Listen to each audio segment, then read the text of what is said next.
বাণীপীঠ শিক্ষাঙ্গনের উপস্থাপনায় আরও একটি গুরুত্বপূর্ণ সাজেশনের ক্লাসে স্বাগত জানাচ্ছি সকল ছাত্রছাত্রীকে। আমি রিনি সেনগুপ্ত। আজকের সাজেশনটা তোমাদের বহু আকাঙ্ক্ষিত একটা সাজেশন হতে চলেছে, তার কারণ তোমাদের ক্যালকাটা ইউনিভার্সিটি বাংলা অনার্সের 6th সেমিস্টারের পরীক্ষা প্রায় এসেই গেছে। তোমরা চিন্তিত, টেনশনগ্রস্ত, আর আমি এসে গেছি তোমাদের টেনশন দূর করতে। তো চলো আজকে তোমাদের গুরুত্বপূর্ণ সাজেশনগুলো জানবো, কোন প্রশ্নগুলো খুব ইম্পর্ট্যান্ট পরীক্ষায় আসবে সেই সংক্রান্ত বিষয় নিয়ে আলোচনা করবো, এবং তার সঙ্গে পরীক্ষা দেওয়ার কিছু টিপস আর ট্রিক্স শেয়ার করব, যেটা আমি প্রত্যেক বছর করে থাকি। তো চলো শুরু করা যাক। প্রথমেই বলবো, দেখো তোমাদের CC13 পেপারে মডিউল 1 থেকে 15 নম্বরের জন্য কোন প্রশ্নগুলো করবে, খুব গুরুত্বপূর্ণ প্রশ্ন কোনগুলো হতে পারে। দেখো 1 নম্বরে প্রশ্ন রাখা হয়েছে, বীরাঙ্গনা কাব্যের নামকরণের সার্থকতা আলোচনা করো। কেন বীরাঙ্গনা, কারা বীরাঙ্গনা, বীরাঙ্গনা বলতে আমরা কি বুঝি, কেউ কি এখানে যুদ্ধ করতে গেছেন, কেউ কি এখানে প্রচণ্ড বীর শৌর্যবীর্যের পরিচয় দেখিয়েছেন? না, সবাই তো এরকম নয়। তাহলে কেন বীরাঙ্গনা নামকরণ, বীরাঙ্গনা শব্দের প্রকৃত অর্থ বা তাৎপর্য, সেইগুলো কিন্তু খুব ভালো করে নোটস আকারে করে রাখতে হবে। নেক্সট উইট, পত্রকাব্য হিসেবে বীরাঙ্গনা কাব্যের সার্থকতা। তার আগে আমাদেরকে জানতে হবে পত্রকাব্য কাকে বলে, কোন ধরনের কাব্যকে আমরা পত্রকাব্য বলবো। তোমাদের সাহিত্যের রূপরীতি পেপার রয়েছে, সেইখানটা ভালো করে পড়লে কিন্তু পত্রকাব্য সম্পর্কে ধারণা তোমাদের অলরেডি হয়ে আছে। তো সেখান থেকে লিখতে পারবে পত্রকাব্যের সংজ্ঞা, বৈশিষ্ট্য সমস্ত কিছু দিয়ে বীরাঙ্গনা কেন পত্রকাব্য, পয়েন্ট বাই পয়েন্ট সেটাকে আলোচনা করতে হবে। নেক্সট, নীলোধ্বজের প্রতি জনা পত্রিকায় জনা চরিত্রের দৃঢ়তা। জনা চরিত্র একটা অন্যতম অসামান্য চরিত্র রূপে উঠে এসছেন নীলোধ্বজের প্রতি জনা পত্রিকায়। তার মধ্যে প্রতিবাদ, প্রতিরোধ, অভিযোগ সব কিছু প্রকাশ পেয়েছে। একটা প্রবল ব্যক্তিত্বময়ী নারী, তার চরিত্র নিয়ে আলোচনা করতে হবে। নেক্সট প্রশ্ন, সোমের প্রতি তারা পত্রিকায় তারা চরিত্র, এখানে তারা চরিত্র কিভাবে আলোচনা করবে? অবৈধ প্রেমিকা রূপে, কলঙ্কিনী রূপে, নাকি প্রেমে পাগলিনী এক প্রেমিকা নারী রূপে? কোন অ্যাঙ্গেল থেকে তারাকে দেখবে সেই বিষয়টা খুব সুন্দরভাবে ব্যাখ্যা করতে হবে উইথ কোটেশন। নেক্সট, দুষ্মন্তের প্রতি শকুন্তলা। এই পত্রে শকুন্তলার মনে ঐশ্বর্যের আকাঙ্ক্ষা নয়, বরং স্বামী সেবার মনোভাব বা বাসনা ফুটে উঠেছে খুব তীব্রভাবে। আলোচ্য পত্র অবলম্বনে আলোচনা করো। আসলে দুষ্মন্ত তো রাজা ছিলেন, তো শকুন্তলা মুনিকন্যা, সে কর্ণমুনির আশ্রমের প্রতিপালিতা। তো সেইখানে প্রতিপালিতা একটা খুব সাধারণ মেয়ে, যে তপবনের পরিবেশে মানুষ হয়েছে, তাকে যখন রাজা বিয়ে করে নিয়ে যায় তখন অটোমেটিক্যালি সেই তপবনের মেয়েটা রাতারাতি কিন্তু রাজরানী হয়ে যায়। কিন্তু শকুন্তলার মধ্যে কি আদৌ রাজরানী হওয়ার বাসনা প্রকাশ পেয়েছে, নাকি তা নয়? দুষ্মন্তের প্রেয়সী পত্নী রূপে, তার প্রেমিকা রূপে, তার স্ত্রী তথা সহধর্মিনী রূপে তার সঙ্গে সময় কাটানোর বাসনা প্রকাশ পেয়েছে। গোটা পত্রটা অবলম্বনে আমাদের এটা ব্যাখ্যা করতে হবে। পরবর্তী প্রশ্নে চলে যাব। এরপর পরবর্তী প্রশ্ন, দশরথের প্রতি কেকয়ী, খুব ইম্পর্টেন্ট একটা পত্র। দশরথের প্রতি কেকয়ী পত্রে কেকয়ী চরিত্রটা মহাকাব্যের কেকয়ী চরিত্র থেকে কতটা আলাদা বা কতটা পৃথকত্ব রেখেছে।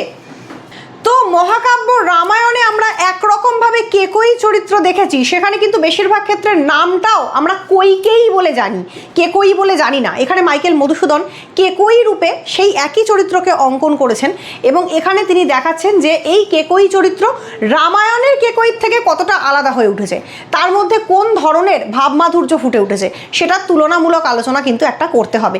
প্রসঙ্গত বলে রাখি, বীরাঙ্গনার এই সমস্ত পত্রগুলো যদি না তোমরা লাইন ধরে ধরে বুঝে থাকো, যেখানেই যে পড়ে থাকো না কেন, তাহলে কিন্তু এই পত্রগুলো থেকে অ্যান্সার করা একটু কঠিন হবে।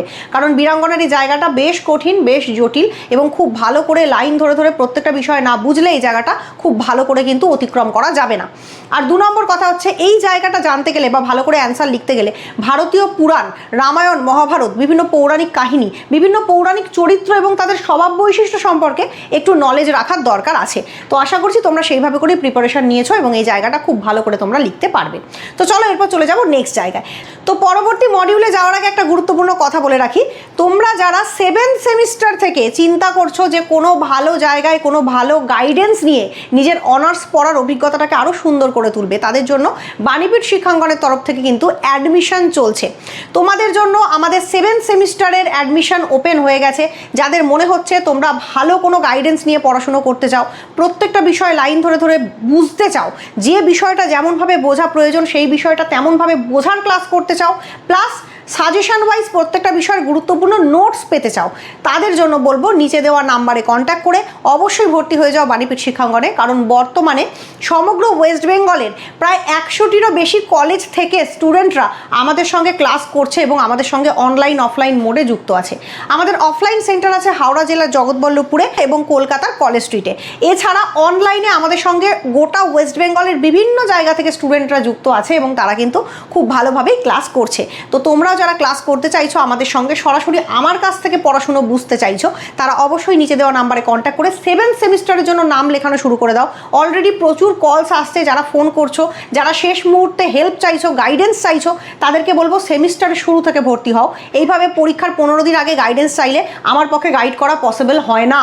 তো পরিষ্কারই সবাইকে না করে দেওয়া হচ্ছে। প্রচুর কলস যারা করছো, যারা বলছো যে যারা যেখানে পড়ছিলে সেখানে পড়ে তোমরা স্যাটিসফাইড নও, যারা ফোন করে জানাচ্ছ যে সেখানে পড়ে তোমরা কিছু বুঝতে পারোনি, ভালো ভালো নোটস বা প্রপার নোটস তোমাদেরকে প্রোভাইড করা হয়নি, তাদের জন্য বলবো অবশ্যই তোমাদের জন্য একমাত্র ঠিকানা বাণীপীঠ শিক্ষাঙ্গন, বাংলা অনার্সের সর্ববৃহৎ প্রতিষ্ঠান, যেখানে বর্তমানে ক্যালকাটা ইউনিভার্সিটির বহু স্টুডেন্টরা কিন্তু পড়াশোনা করছে এবং নিজেদের গ্র্যাজুয়েশনের অভিজ্ঞতাটাকে সুন্দর করে তুলছে। তো তোমরাও যুক্ত হও বাণীপীঠ শিক্ষাঙ্গনে, নিচে নাম্বার দিয়ে দিলাম।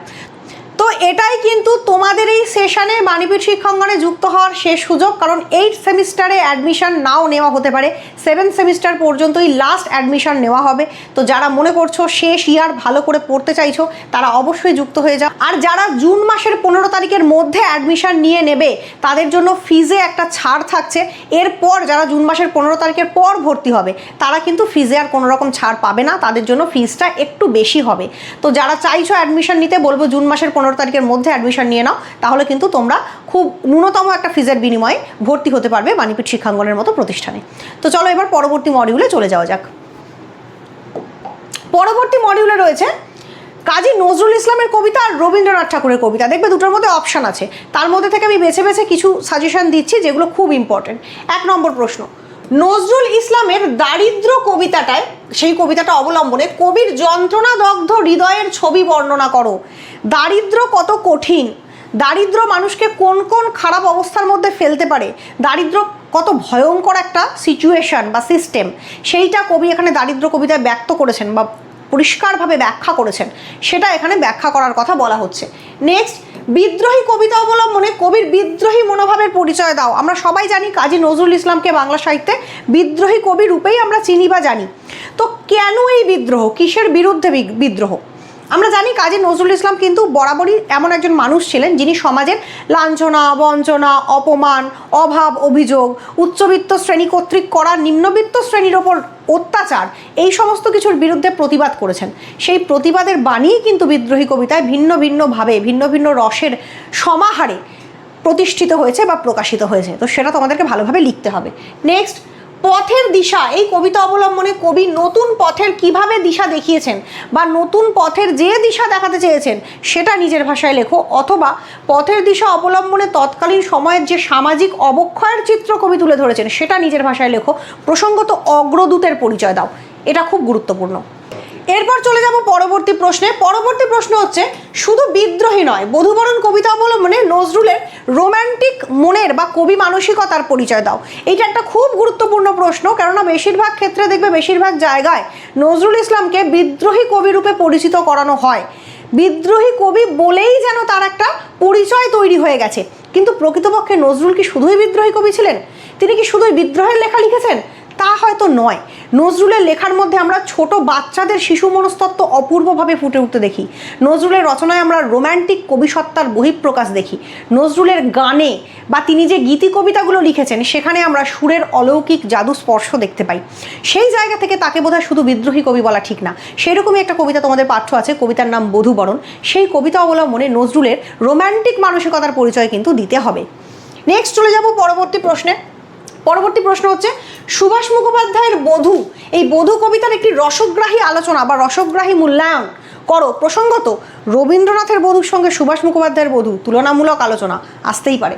নেক্সট প্রশ্ন, অমিতাভ দাশগুপ্তের আমার নাম ভারতবর্ষ, এই আমার নাম ভারতবর্ষ কবিতার মূল ভাববস্তু বা আমার নাম ভারতবর্ষ কবিতাটার মধ্যে দিয়ে ভারতবর্ষের যে রূপ কবি ফুটিয়ে তুলেছেন, ভারতবর্ষের যে যন্ত্রণাদগ্ধ ইতিবৃত্ত তিনি ফুটিয়ে তুলেছেন, তাকে নিজের ভাষায় তুলে ধরো। এই রকম প্রশ্ন পড়তে পারে। নেক্সট, কেউ কথা রাখেনি কবিতায়, কবির যে আক্ষেপগুলো ফুটে উঠেছে সেই আক্ষেপগুলো আলোচনা করো। কবি কি পাননি, কবির জীবনে কি কি না পাওয়া রয়েছে, কারা কারা কোন কোন সময় জীবনের কোন কোন ফেজে বা বয়সের কোন কোন সন্ধিতে কবিকে বিভিন্ন কথা দিয়েছিলেন কিন্তু সেই কথাগুলো রাখেননি, সেই প্রত্যেকটা কথা না রাখার বর্ণনা এখানে কাব্য গুণান্বিতভাবে বর্ণনা করতে হবে বা লিখতে হবে। নেক্সট, বোধন কবিতায় কবির যে তীব্র প্রতিবাদ, সেই প্রতিবাদী মানসিকতার স্বরূপ ব্যাখ্যা করতে হবে নিজের ভাষায়। তো এই ধরনের প্রশ্ন কিন্তু এখান থেকে খুবই গুরুত্বপূর্ণ, এই ধরনের প্রশ্ন এখান থেকে অবশ্যই করে রাখতে হবে। তো প্রসঙ্গত বলে রাখি, এগুলো যেগুলো আলোচনা করলাম সবগুলোই কিন্তু 15 নম্বরের বড় প্রশ্নের জন্য আমি সাজেশন দিলাম, কারণ বড় প্রশ্নের জন্য তোমরা খুব টেনশনে থাকো কত প্রশ্ন করবে কিভাবে করবে। খুব অল্প কয়েকটি সাজেশন দিলাম, তার মধ্যে থেকে আশা করছি তোমরা করতে পারবে। 5 নম্বরের কোশ্চেনের জন্য প্রত্যেকটা কবিতা লাইন ধরে ধরে বুঝতে হবে। আশা করি তোমরা যে যেখানে পড়েছো সেখানে কবিতা লাইন ধরে ধরে বোঝানো হয়েছে, কারণ কবিতা ওইভাবে করেই ব্যাখ্যা করতে হয়।